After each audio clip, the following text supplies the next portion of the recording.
प्रिय विद्यार्थियों, online class में आपका पुनः स्वागत है। एक क्लास आपकी BSc first year part 1 physics का पेपर फर्स्ट मैकेनिक्स का लेक्चर नंबर 43 है। चलिए वीडियो स्टार्ट करते हैं।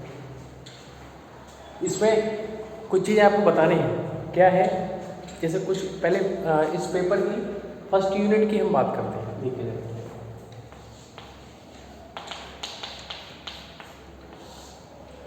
ठीक है, तो यूनिट फर्स्ट अभी हमारी चल रही है। ठीक है, और यूनिट फर्स्ट की अगर हम बात करेंगे तो यूनिट फर्स्ट में 3 पार्ट होते हैं। कौन कौन देखिए जरा।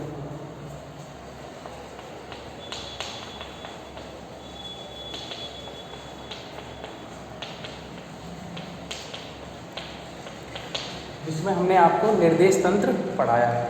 सेकेंड पार्ट में क्या पढ़ाया है? कोरियोलिस बल, कोरियोलिस फोर्स।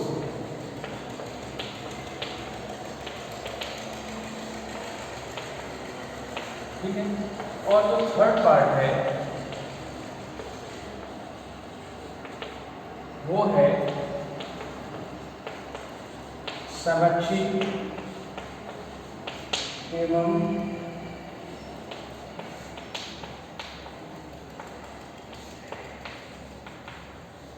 असंरक्षित बल। ठीक है, ये पूरी फर्स्ट यूनिट इसी पेपर की बात हो रही है। फर्स्ट यूनिट में ये 3 पार्ट है। उसका पहली यूनिट है जिसमें ये 3 पार्ट है। ठीक है, बाकी सब में क्या 2-2 पार्ट है। देखो, तो इसमें 3 पार्ट है। ये हमारा कंप्लीट हो गया। ठीक है, इसका कंप्लीट वीडियो आपके पास पहुंच गए। ये भी कंप्लीट हो गया कल। कोरियोलिस फोर्स से रिलेटेड जो भी क्वेश्चन होते हैं, फोकल वलय और जो बाकी न्यूमेरिकल वगैरह 1-2 और होंगे तो करा देंगे। ये हो गया कंप्लीट। अब ये इसकी हम बात करते हैं इस वाले की, थर्ड वाला। थर्ड वाला जो आपको पता है कि जो लाइव क्लास चलती है मेरी, लगभग ऐसी चलती है 2:30 साढ़े 3 या 4 के बीच में। ठीक है, तो उसमें हम यही वाला पार्ट करा रहे हैं। कौन सा बल? संरक्षी एवं असंरक्षी बल वाला।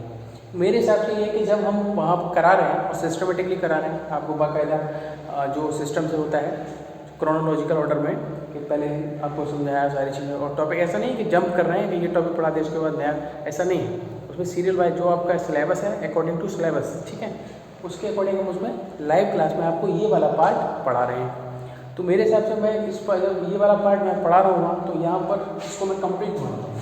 इसका वीडियो फिर बनाने की ज़रूरत नहीं है। ठीक है, क्योंकि इस पार्ट को क्या ज़्यादा बड़ा पार्ट नहीं, छोटा सा लिटिल बिट। ठीक है, छोटा सा पार्ट है, तो उसको मैं वहाँ लाइव क्लास में आपको पढ़ा दूँगा और नोट्स भी बना रहे हो आप लोग, तो इसको मैं यहाँ पर नहीं पढ़ाऊँगा। ठीक है, फिर भी अगर आपका डाउट है कोई, जैसे आपको लगता है कि ये वीडियो सर इसको और मतलब समझा देते, बड़ा बना देते वीडियो, तो वो कर दूंगा मैं ना। लेकिन फिलहाल ये जब मैं लाइव में पढ़ा रहा हूँ तो फिर इसको बार बार करने की क्या ज़रूरत है। आपको पता है ऑलरेडी हम लेट हैं। ठीक है, चीज़ें ऐसी हैं आपके सामने कि समय का टाइम की बहुत कमी है, लेक ऑफ टाइम। इस वजह से छोटा पार्ट है, कुछ ज़्यादा 4-5 टॉपिक होंगे बस, ज़्यादा ज़्यादा। ठीक है, तो इसको जो है कंप्लीट मान के आज हम जो स्टार्ट करेंगे वो करेंगे यूनिट सेकेंड।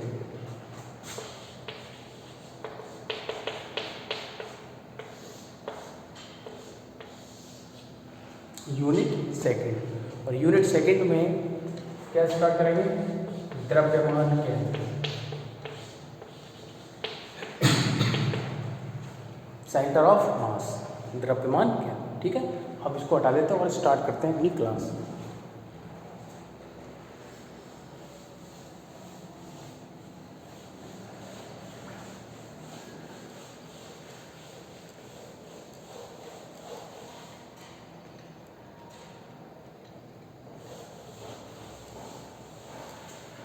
चलिए समझते हैं द्रव्यमान केंद्र को, सेंटर ऑफ मास को।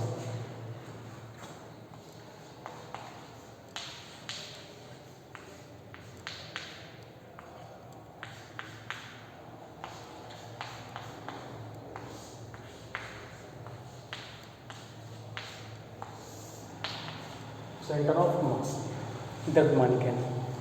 तो द्रव्यमान केंद्र क्या है कि ये किसी भी वस्तु का वह केंद्र बिंदु है। कोई भी पिंड हुआ, कोई वस्तु हुई, उसका वह केंद्र बिंदु है जिस केंद्र बिंदु पर उस पिंड का, उस वस्तु का समस्त द्रव्यमान क्या रहता है? केंद्रित रहता है। ठीक है, ये आप इसमें इसकी परिभाषा को लिख लेंगे। पुरानी परिभाषा है, सीनियर में भी आपने पढ़ी होगी।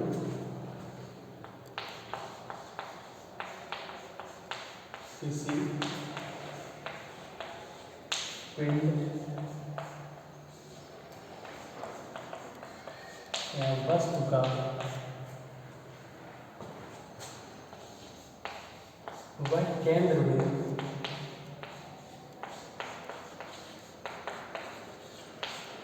किसी पिंड या वस्तु का वह केंद्र बिंदु जिस पर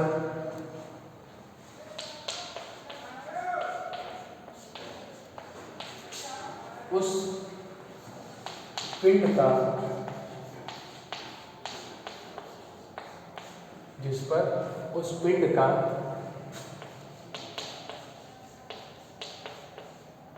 समस्त द्रव्यमान,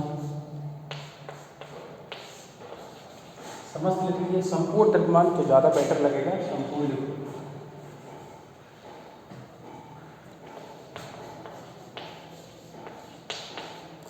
संपूर्ण द्रव्यमान केंद्रित रहता है।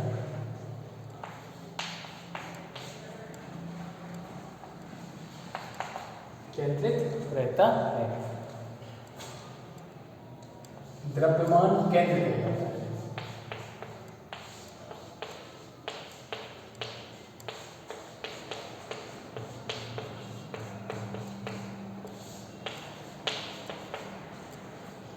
द्रव्यमान केंद्र कहलाता है। ठीक है, तो ये तो हो गई इसकी क्या डेफिनेशन। अब इसके स्थिति सदिश के लिए फॉर्मूले को हम ज्ञात करेंगे, द्रव्यमान केंद्र के स्थिति सदिश को ज्ञात करेंगे। ठीक है, देखिए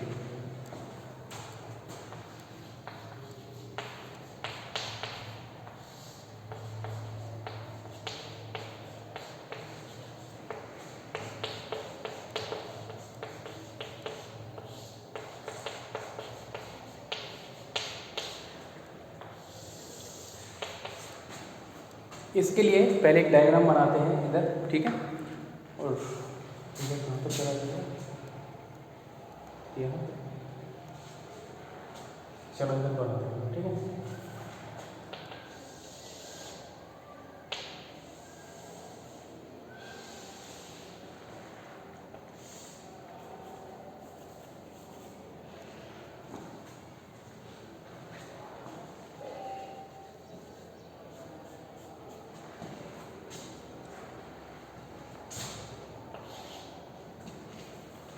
कोई भी एक दृढ़ पिंड बना लीजिए, जो आकृति बना सकते हैं। वो आकृति जरूरी नहीं कि एक फिक्स हो, कैसे भी बना सकते हैं। ठीक है,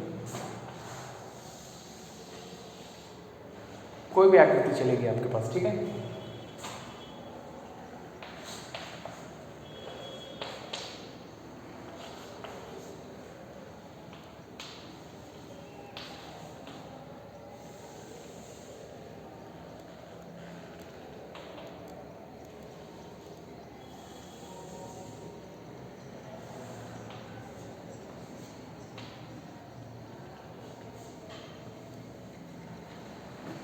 एक कोई हमने क्या ले लिया, दृढ़ पिंड ले लिया।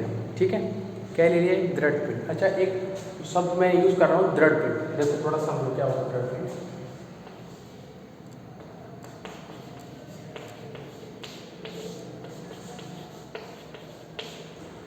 एक साधारण कोई पिंड हुआ या कोई साधारण वस्तु हो गई, और एक हो गया दृढ़ पिंड। दृढ़ पिंड को इंग्लिश में बोलते हैं रिजिड बॉडी।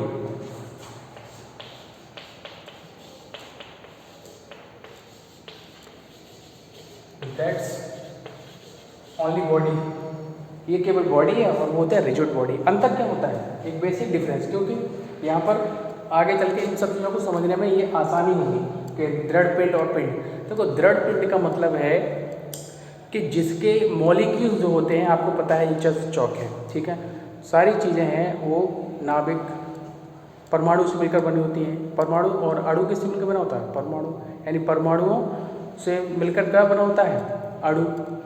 और परमाणु में अंदर क्या होता है, नाभिक। सारी चीज़ें आपको केमिस्ट्री में बताई जाती हैं। ठीक है, तो अब के जो दृढ़ पिंड होता है उसके जो मॉलिक्यूल्स होते हैं, अणु होते हैं, वो बहुत कैसे होते हैं, पास पास होते हैं। इस टाइप से डायग्राम बन जाता है।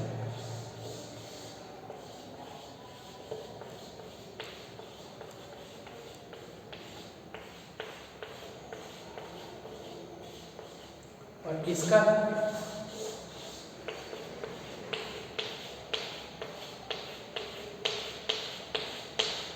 इस टाइप से होता है, यानी कि दृढ़ पिंड के जो अणु होते हैं, मॉलिक्यूल्स होते हैं, उनमें अंतरा आणविक अवकाश नहीं होता है, बिल्कुल नहीं होता। और जो साधारण विस्तु है उसमें अंतरा अणु अवकाश जो है इसकी तुलना में पाया जाता है। इसमें बिल्कुल नहीं होगा, इसकी तुलना में इसमें कुछ पाया जाएगा, ठीक है। फिर अलग चीज़ है क्या, उसको ठोस द्रव गैस कुछ भी होगा, ठीक है, अलग चीज़ है, उसके हिसाब से फिर अलग अलग डिफाइन हो जाएगी। लेकिन दृढ़ पिंड अन्य वस्तुओं की तुलना में दृढ़ पिंड के जो मॉलिक्यूल्स होते हैं वो अति निकट होते हैं, क्लोज होते हैं, ठीक है, क्योंकि उनके बीच में अंतरा आणविक अवकाश जो है वो बहुत कम के बिल्कुल निगलेक्ट होता ही नहीं है, ठीक है। ये चीज़ मैं थोड़ा सा बता दे रहा।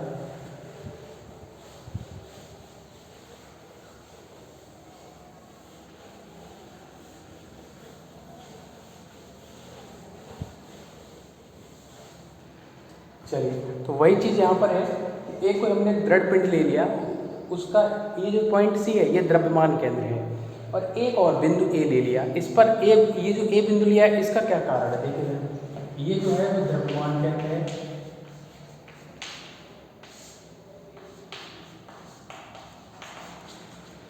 वो तो द्रव्यमान केंद्र है।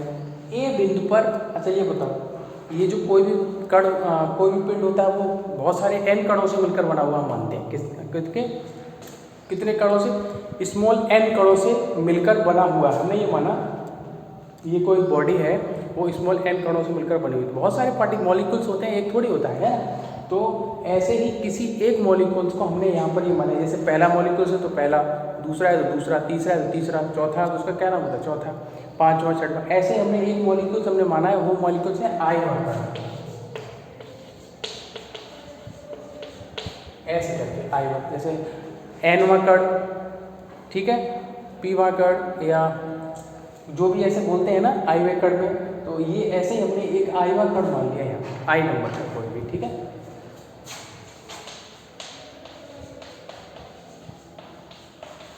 आईवे नंबर का कण यहाँ पर रखा हुआ है, छोटा,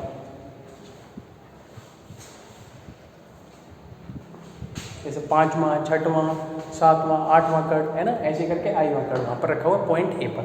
बिंदु सी क्या है, उस पूरे पिंड का क्या है, द्रव्यमान केंद्र, सेंटर ऑफ मास, मूल बिंदु। अब जरा देखो इनके स्थिति सदिश थोड़ा सा देखो, पॉइंट ए से इसका जो स्थिति सदिश है वो है आर आई, जहाँ पर आयवा कण रखा हुआ है पॉइंट ए पर, उस पॉइंट ए का मूल बिंदु ओ से स्थिति सदिश क्या है, आर आई, सफिक्स में आई और वेक्टर। द्रव्यमान केंद्र का स्थिति सदिश हम क्या मान के चलते हैं, आर सी एम, ये लिखा है आर सी एम, ठीक है, ये हम मान के चलते हैं इसमें। अब एक और बचा हुआ है अभी, क्या है वो, सी से ए, इस आयवे कण का द्रव्यमान केंद्र के सापेक्ष जो स्थिति सदिश है वो हम ले लिया आर सी आई, क्या ले लिया, आर सी और आई, सी आई सफिक्स में है, सी एम सफिक्स में है कैपिटल आर के, आई इस स्मॉल आर के सफिक्स में, ये आ गया। अब आप इस डायग्राम को बनाएंगे, ठीक है। तो अब इसी डायग्राम के बारे में क्या है, इनको इधर लिख देना है। तो माना कोई एक दृढ़ पिंड है,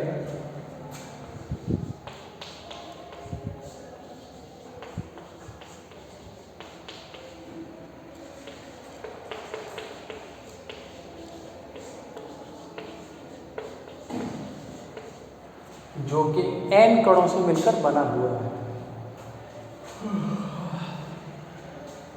जो कि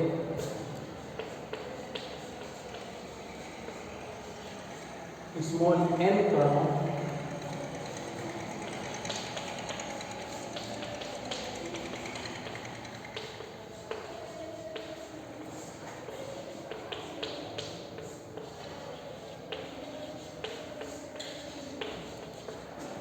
n कणों से मिलकर बना हुआ, ठीक है। एक माना आयवा कण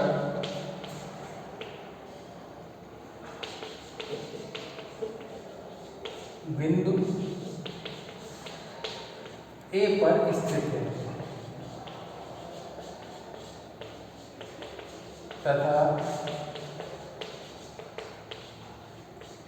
बिंदु सी पिंड के द्रव्यमान केंद्र को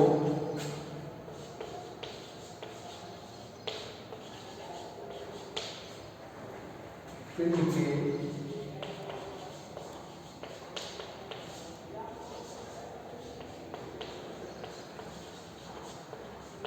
द्रव्यमान केंद्र को व्यक्त करता है।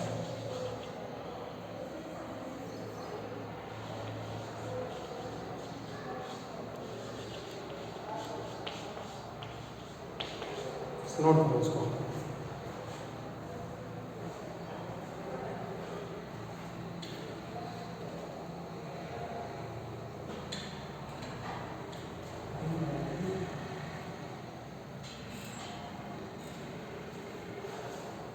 ठीक है, चलिए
चलिए देखिए अब क्या है। यदि इस आयव्य कण का द्रव्यमान mi हम माने, क्या मान लिया हमने mi, ठीक है। तो चलो उसको हम लिख देंगे, या तो लिख दो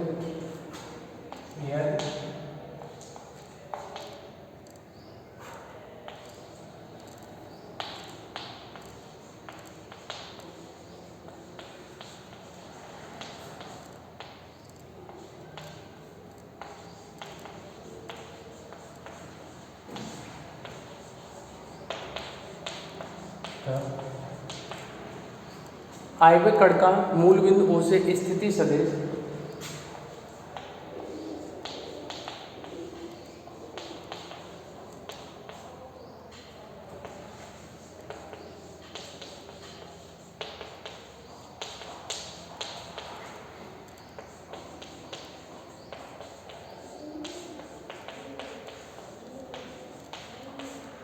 क्या है, मूल बिंदु से स्थिति सदिश आयव्य कण का Ri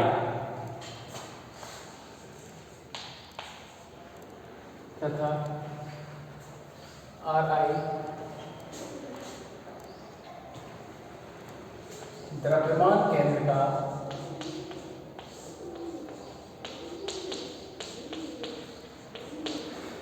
द्रव्यमान केंद्र C का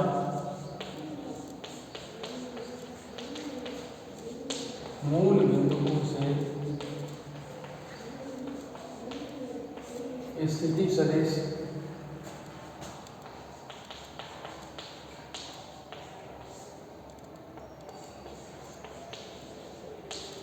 RCA तथा आयव्य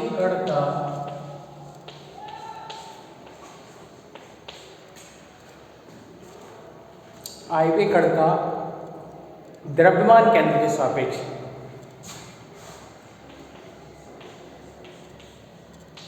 द्रव्यमान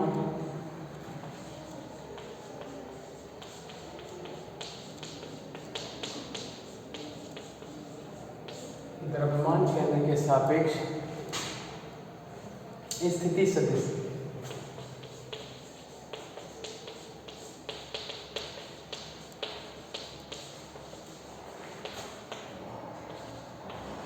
RCI होगा,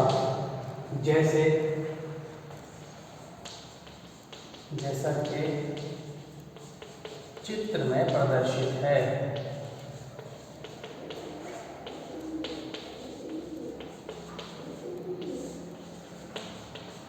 के चित्र में प्रदर्शित है। इसको नोट कर लो। फिर आगे बढ़ते हैं।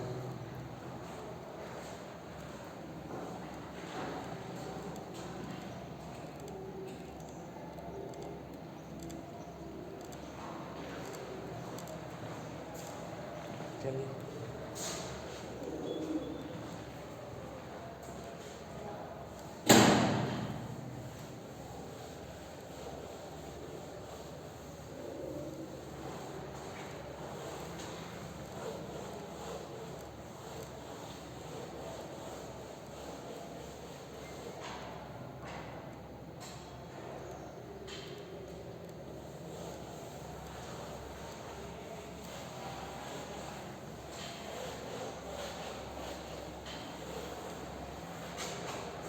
देखो, अब हम कैलकुलेशन करते हैं। ठीक है, चित्र में एक त्रिभुज है ओ सी और ए, उस पर सदिश नियम लगाएंगे। ठीक है,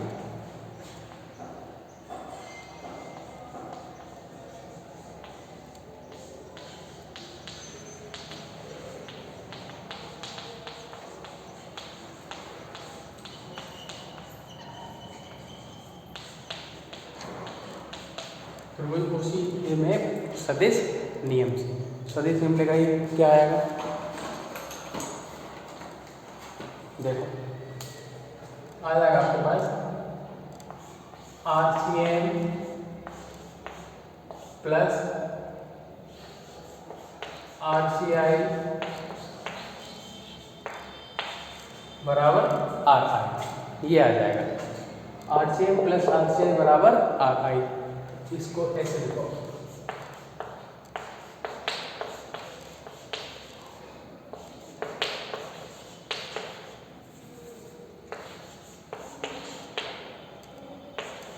ये आ गया। इसको डाल दो समीकरण नंबर 1, फिर डाल दिया इसको समीकरण नंबर 1। समीकरण 1 में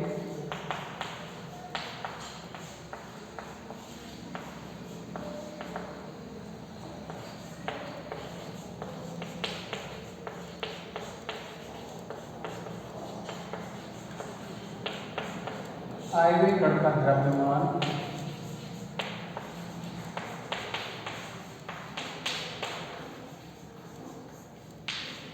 MI का गुणा कर दीजिए।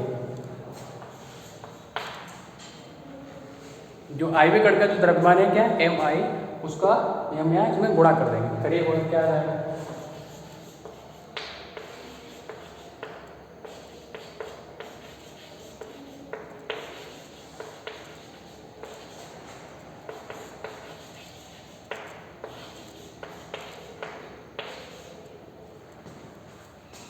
ये आ गया आपका। ठीक है, ये किसके लिए था? आयव्य कण के लिए था। अगर हम इसी प्रकार संपूर्ण पिंड के लिए लेंगे, ठीक है, तो यहाँ पर क्या आ जाएगा? इसको हम समेशन के रूप में लिख सकते हैं। ठीक है, 1 से लेके n। समीकरण 2, संपूर्ण पिंड के लिए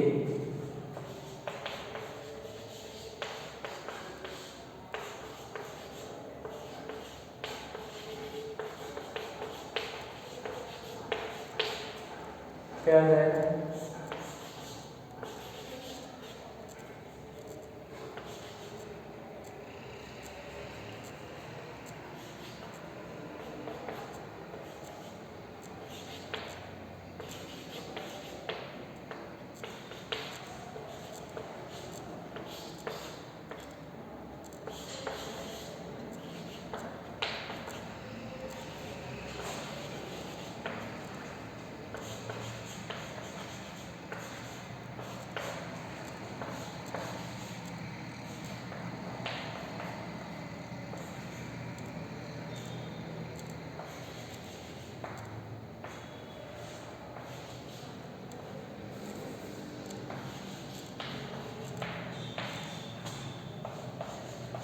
ये आ जाएगा। इसको नोट करो।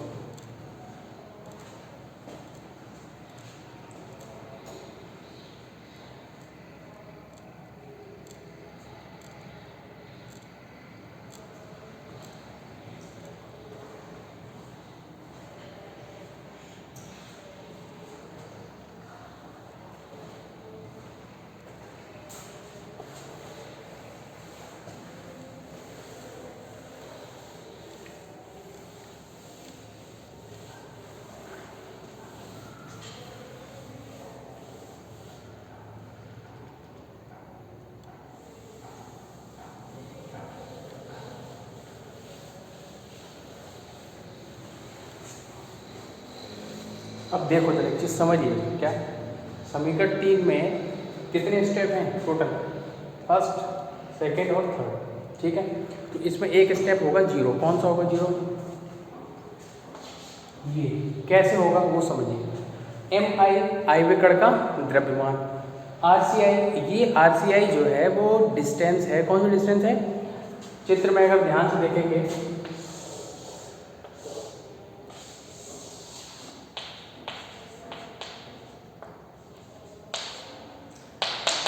ए और सी के बीच में, ए कहा, ए क्या है जहाँ पर आई वा कट रखा हुआ है, सी क्या है द्रव्यमान केंद्र, तो द्रव्यमान केंद्र के सापेक्ष ही तो है ये are C I way cut का स्थिति ये वैल्यू।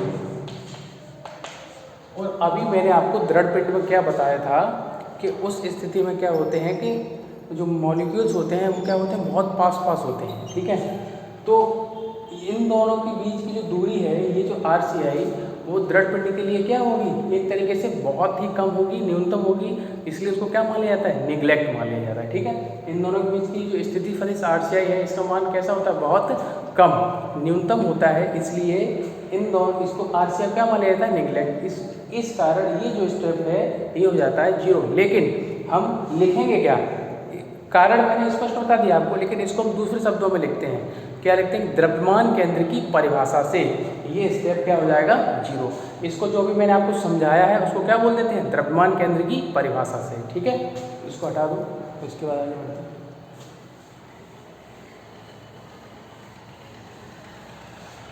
द्रव्यमान केंद्र की परिभाषा से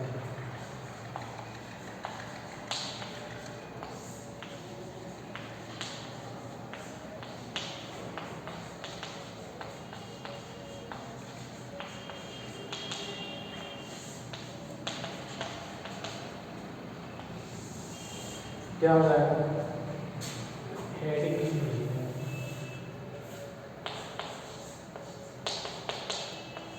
1 to n M I R C I बराबर जीरो, ठीक है। ये आ जाएगा आपको, ये स्टेप फिर समीकरण 3 में मान रख दीजिए।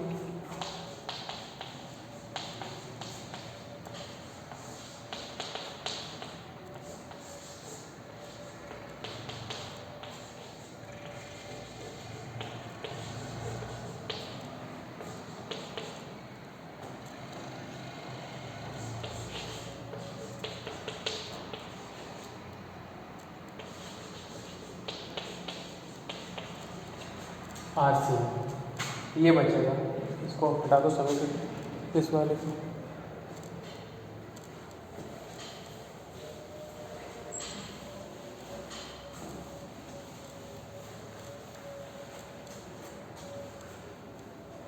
देखिए अब जैसे ये आ गया आपका, ठीक है। तो इसमें यहाँ से आर सी एम का मान निकालना जरा, क्या आ जाएगा, आर सी एम की वैल्यू क्या होगी, देखिए जरा,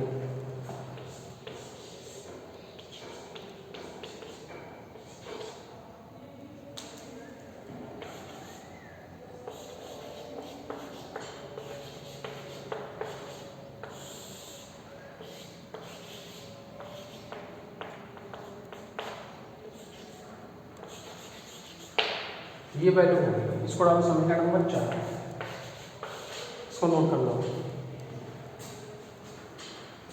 ठीक है। अब देखो ये जो समीकरण 4 है इसमें क्या करेंगे, ये जो वैल्यू है ये देखो 1 से लेके n यानी पूरे पिंड के लिए है, एम आई बराबर अगर हम 1 रख दें तो कौन से कण का द्रव्यमान हो जाएगा, वो पहले कण का द्रव्यमान m1, आई बराबर अगर हम क्या रख दें 2 तो कौन सा दूसरे कण का। ऐसे ही आई की वैल्यू जब रखेंगे, और समेशन का मतलब क्या होता है, इस साइन का मतलब, इस साइन का मतलब सभी को एक साथ जोड़ा जा रहा है, ठीक है। तो इस केस को हम इसको कैपिटल M भी लिख सकते हैं, और उस कैपिटल M को हम क्या बोल सकते हैं, संपूर्ण पिंड का द्रव्यमान, ठीक है। करते हैं इसको नेक्स्ट वीडियो में सॉल्व, ओके, थैंक यू।